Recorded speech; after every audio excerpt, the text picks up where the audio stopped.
Police के हाथ लगा प्रवीण, जिसने यूपी सिपाही भर्ती परीक्षा में खेला पेपर लीक का खेल। ऐसा शख्स जो कभी किया करता था कंपटीशन एग्जाम्स की तैयारी, दिमाग पे हावी हुआ शैतान ने बनाया छात्र को एक आरोपी। जो कभी रहता था किताबों के बीच, आज आ गया गैंग के लपेटे में। कौन है प्रवीण? क्यों जुड़ा एक गलत गैंग से? क्या थी ऐसी मजबूरी कि छोड़ना पड़ा किताबों का साथ? सारे सवालों का जवाब जानने के लिए वीडियो को अच्छे से एंड तक देखिए। ये तो हम सब जानते हैं, यूपी सिपाही भर्ती परीक्षा भारत में क्या अहमियत रखती है। खासतौर पर बिहार में इस परीक्षा का बहुत प्रचलन है। हर साल लाखों करोड़ों कैंडिडेट्स इस परीक्षा में अटेम्प्ट लेते हैं। हाल में ही हमने इस परीक्षा में चले पेपर लीक का खेल देखा, जिसको लेकर पुलिस के हाथों एक आरोपी लगा, प्रवीण, जिसको लोग मिंटू बालियन भी कहते हैं। प्रवीण बिहार का ही रहने वाला है। वो पहले ऐसा बिल्कुल नहीं था। वो एक बहुत ही अच्छा इंसान था और ऐसी कोई भी गैंग से उसका नाम नहीं जुड़ा था। प्रवीण साल 2008 और 9 में अपनी कंपटीशन एग्जाम्स की तैयारी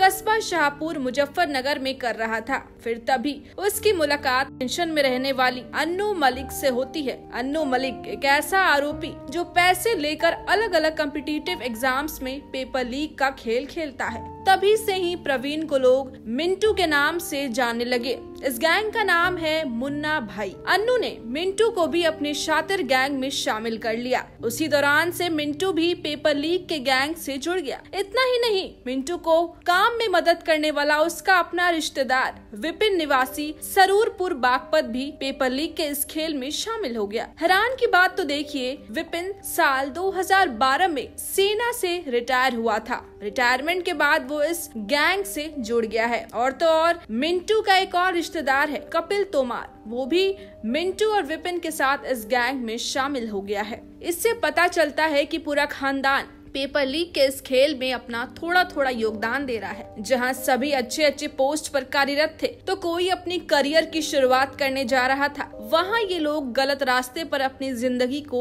ले आए। ऐसा लोग तभी करते हैं जब उनका पढ़ाई और शिक्षा जैसी चीजों से मन भर गया हो या वो उन्हें कोई नौकरी ना मिल रही हो। लेकिन यहाँ इन्होंने ऐसा क्यों किया, इस बात का तो अभी तक कोई खुलासा नहीं हुआ है। दोस्तों, इन लोगों ने पेपर लीक के लिए पहले से ही छात्रों से 2 लाख रुपए ले लिए थे। 17 फरवरी को पुलिस की गिरफ्तारी के बाद 18 फरवरी को सच सामने आया कि कपिल तोमार को प्रश्न पत्र उपलब्ध कराए गए हैं। प्रश्न पत्र को और कोई नहीं बल्कि उसके अपने ही 2 साथी यानी मिंटू और विपिन ने कराई थी। इनके लिए 5 लाख रुपए देना भी तय हुआ था, जो कि नहीं हो पाया। अभी ये तीनों आरोपी पुलिस के हिरासत में हैं। क्या आपको पता है, दिल्ली द्वारा पुलिस बल में आरक्षी जीडी की ऑनलाइन परीक्षा पूरे देश में अलग अलग परीक्षा केंद्रों पर कराई जा रही है। इन आरोपियों ने इस परीक्षा में भी अपना खेल खेलना नहीं छोड़ा। जी हाँ, इन्होंने यहाँ पर भी पेपर लीक करने का सोचा, लेकिन इस बार ये गैंग सफल नहीं हो पाई, क्योंकि पहले ही पुलिस की निगरानी इन पर आ गई थी। पुलिस ने